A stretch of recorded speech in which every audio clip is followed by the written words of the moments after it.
we understand Bach much better now in 2017 than he was really understood in Leipzig when he died in 1750.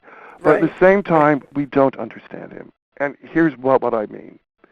When someone in 1740 heard these suites, a gavotte and a minuet and an allemande, they actually knew the dances.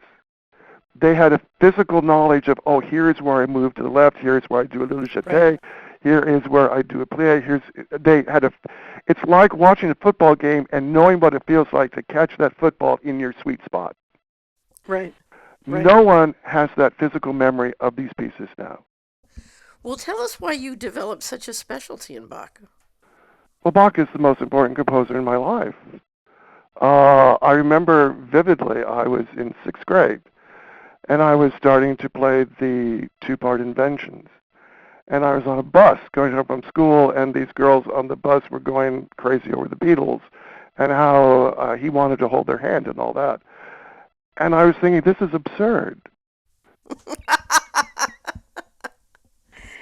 I was 6th grade, and I was playing Bach Inventions, and I was hearing the Beatles. Now, Janet, my wife, really enjoys the Beatles. So I think I have a problem here. This is my own ineptitude on this. I am not preaching, that my view should be spread about the Beatles. One of my deep affection for Bach was during the litigation. The whole thing was so irrational and Nazi-esque, and, you're constantly being framed, and they don't have to obey the law. And Bach was what would bring me back to coherence. I would play the Goldberg variations, and I would go, they would make you would feel totally incoherent when you hung up the phone. And then I would play Bach, and it was almost like the Bach was re-engineering my electromagnetic field back to perfect order and coherence.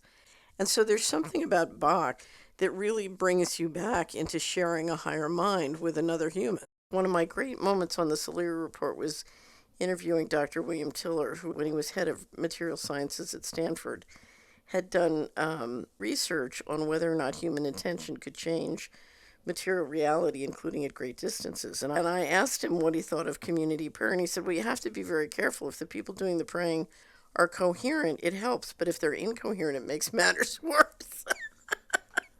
And I thought, okay, if they're all listening to things, I don't know if you've ever looked at messages from water and looked at, what the heavy metal does to your molecules and versus Bach.